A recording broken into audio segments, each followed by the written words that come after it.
Ассалаумағалейкум ардақты ағайын. Қаңтар қырғыннан бері арада 1,5 жыл уақыт өтсе де, Назарбаевтардың отбасына, оның әулетіне ешкім тиіскен жоқ. Олардың мұртын балта шапқан жоқ. Барлығы бүкіл байлықтарын сақтап қалды. Және Қазақстанның ішінде де, шет мемлекеттерде де емін еркін жүр. Ешқандай да оларға қауіп төніп тұрған жоқ. Демек, оларға кепілдік берілген.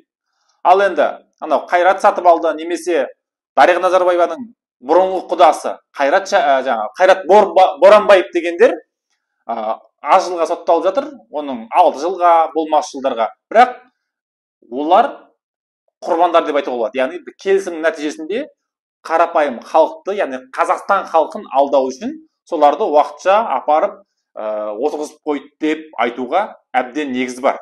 Өйткені қалған мүшелеріне отбасының тиіскен жоқ. Бүгінгі айтатынымыз Нұрсұлтан Назарбаевтың үлкен күйеу баласы, яғни Дариға Назарбаеваның қазіргі күйеуі Қайрат Шәріпбаев туралы. Қайрат Шәріпбаев деген адам негізі әу баста мынау Алматы облысындағы бір ауылда агроном болып қызметті бастаған. Дәл ана Болат Назарбаев сияқты жай ғана бір қатардағы қызметкер болған. Бірақ Назарбаевтардың арқасында аяқ астынан биікке көтеріліп, Қазақстанның ірі мұнай-газ компаниясына басшылыққа келген. Нақтырақ айтсақ, Қазтрансгаз деп аталатын компанияның президенті болды. Ал оған себепкер болған Дариға Назарбаева мен екеуінің жақын болғандығы. Негізі 2013 жылдан бастап Қайрат Шәріпбаев Дариға Назарбаеваның күйеуі болып саналады. Оны кезінде Айсұлтан Назарбаев та айтқан болатын. Ал енді осы Қайрат Шәріпбаев Қазтрансгаз компаниясын жеке дара басқарды. Ол Қазтрансгаз компаниясы негізі Қазмұнайгаз ұлттық мұнайгаз компаниясының еншілес кәсіпорны болып саналады. Бірақ Назарбаевтың көмегімен Қайрат Шәріпбаев осы Қазтрансгаз компаниясын Қазмұнайгаздан мүлдем бөлек дербес компания ретінде құрып, самұрық қазынаға ғана бағынатын бір компания қылды. Яғни жеке дара басқарды. Бірақ қазір өткен жылы 2022 жылы қаңтар қырғыннан кейін, Назарбаевтың басынан бағыт айғаннан кейін, ол биліктен кетірілгеннен кейін, осы Қайрат Шәріпбаев та басқа күйеу балалары да қызметтен кетті. Назар аударыңыз, қызметтен кетті. Ешқандай қылмыстық іс қозғалған жоқ, ешқайсысы жауапқа тартылған жоқ. Ал енді осы Қайрат Шәріпбаевтың былығы қазір шығып жатыр. Қайрат Шәріпбаев енді тек қана Назарбаевтың арқасында байығаны айтан анық. Оны біз осы уақытқа дейін қаншама рет эфир жасап айттық. Бірақ оған құлақ асқан ешкім болған жоқ.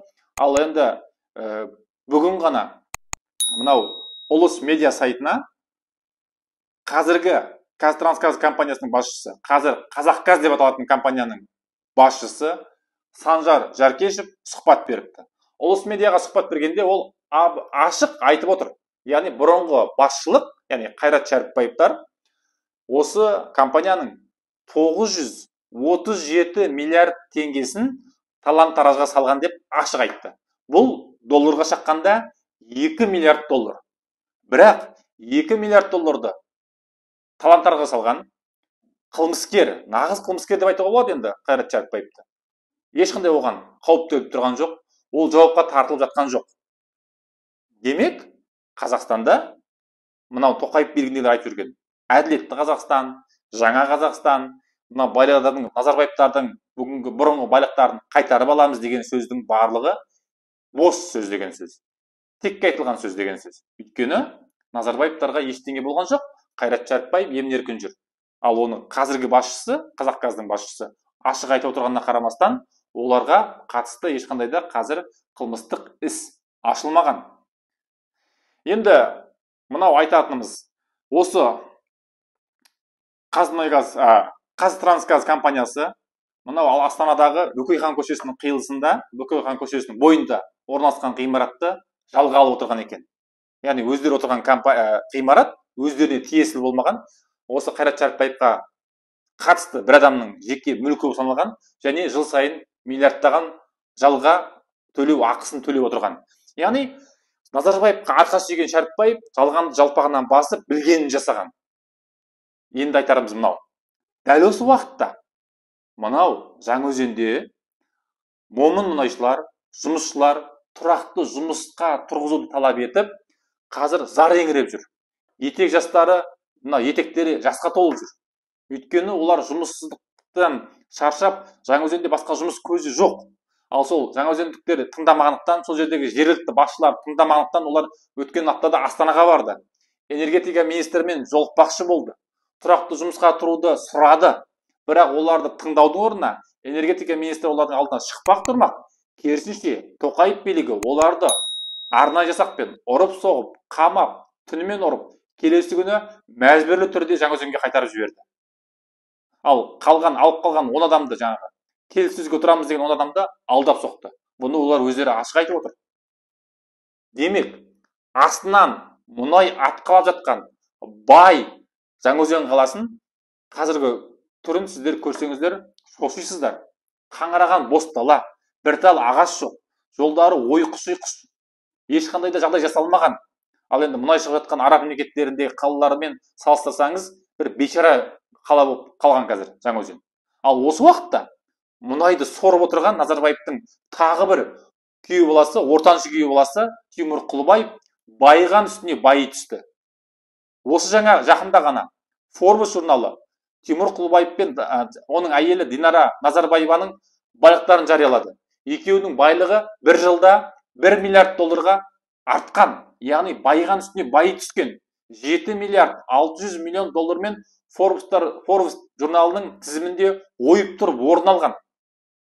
Ал енді осындай уақытта Тоқаев билігі 100 мың теңге төлеп, жалдамалы журналистеріне жаңаөзендіктерді қаралатып жазғызып жатыр. Олар қазір масқара болып жатыр. Әлеуметтік желі қазір шулап жатыр. Яғни жаңаөзендіктердің жағдайын шешудің орнына мынау Назарбаевтардың күйеу балаларын қорғаштап, олардың байлығына тиіспей отыр. Ал егер біз ел боламыз десек, елде тағы да қаңтар оқиғасы қайталанбасын десек, елде дүрбелең болмасын десек, ел жақсы өмір сүрсін десек, онда біз Назарбаевтардың отбасы мүшелерінің табандарына тас қоюымыз керек. Табандарына тас қойып тұрып, бүкіл ұрлаған дүние мүлкін қайтаруымыз керек. Мемлекеттің қазынасына құюымыз керек. Сөйтіп, мынау Қытайдың алдындағы қарызымызды, Ресейдің алдындағы қарызымызды, Америка құрама штаттарынан алған, Азия даму банкінен алған, мынау дүниежүзілік банктен алған, тағы басқа мемлекеттерден алған қарыздарымызды жабуға мүмкіндік бар. Жабуымыз керек. Сөйтіп, елдің еңсесін тіктеу үшін бір рет несиелік амнистия жариялауымыз керек. Сөйтіп, мына халықтың жақсы өмір сүруіне жол бастауымыз керек. Ал бірақ қазіргі Тоқаев билігінде ондай ниет те жоқ, құлық та жоқ. Керісінше, момын мұнайшыларды төмпештеп жатыр, жамандатып жатыр. Ал Қайрат Шәріпбаев сияқты түйені түгімен жұтқан, биені жүгімен жұтқан, ашкөз, мешкей, жемқор, ұры, алаяқтар қайраң басып бостандықта жүр. Бұл жақсылыққа алып бармайды. Яғни халықты езе беру, қиыншылыққа апарып тыға беру. Міне күні кеше ғана бензин, яғни жанар жағармайдың бағасы 205 теңгеге қымбаттады. Дизель отыны 279-ға көтерілді. Шаруалар қалай қазір егін жинайды? Әрине, осыған байланысты ертең бүкіл осы жанар жағармай, дизель отынымен тасымалданатын бүкіл халық тұтынатын тауарлардың барлық бағасы өседі. Ол киім-кешек болсын, құрылыс материалы болсын, азық-түлік болсын, барлығы қымбаттайды. Қазір қаншама қазақ, миллиондаған қазақ қазір кісінің есігінде жүр. Яғни пәтер жалдап жүр. Олар пәтер жалдап, несие төлеумен қазір қара бастың қамымен жүр.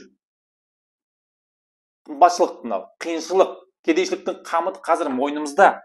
Ал халықты осылай езе берем деу, халықты осындай қиыншылықта ұстау, бұл билікке опа бермейді. Билік міндетті түрде опық жейді бұдан. Өйткені мынау ағыл судың да тоқтайтын жері болады. Халық қашанғы төзеді? Кеше қаңтарда халық алаңға неге шықты? Жемқорлықтан, шаршағаннан шықты, әділетсіздіктен шықты, жұмыссыздықтан шықты, кедейліктен шықты. Ал бірақ мына билік қазір сабақ алып отырған жоқ. Сондықтан біздің айтарымыз, әрбіріміз күрескер болуымыз керек, белсенді болуымыз керек. Мынау саясатта не болып жатыр, қоғамда не болып жатыр, жіті қадағалап отыруымыз керек. Өзіміздің талабымызды заңды түрде, бейбіт түрде қоя білуіміз керек. Сен тимесең, мен тимей бадырақ көздеп отыра бермеуіміз керек. Ертеңгі ұрпаққа не қалдырамыз? Ертеңгі ұрпақ бізді қарғамай ма? Олардың алдында біз қара бет болмаймыз ба? Осыны ойлауымыз керек. Сондықтан ардақты ағайын, күресу керек. Күресу деген сөз ол билікті барып төңкеріп тастау емес. Күресу деген сөз өзіміздің құқығымызды талап ету. Мынау өзімізге тиесілі ата бабамыздан мирас етіліп қалған қазақтың жердің астың үстің байлығына өзіміз иелік етуіміз керек. Мынау биліктегі ат төбеліндей ұрылар мен жемқорлар оған иелік етпеуі керек. Назарбаевтардың барлықтары жазалану керек. Байлықтары қайтарылу керек. Елдің несібесін жегендер жазаланып түрмеде отыру керек. Түрмеден түбінде шіру керек олар. Заң жүзінде жазасын тарту керек. Біздің айтатынымыз осы. Біз осы жолда күресімізді тоқтатпаймыз. Сондықтан ардақты ағайын, біз әркез шындықты ашық айтамыз, ақиқатты айтамыз.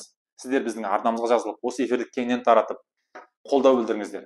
Өйткені күреспей, қол қусырып отыруға болмайды. Назарларыңызда болған Абзал Достияр, келесіде жүздескенше.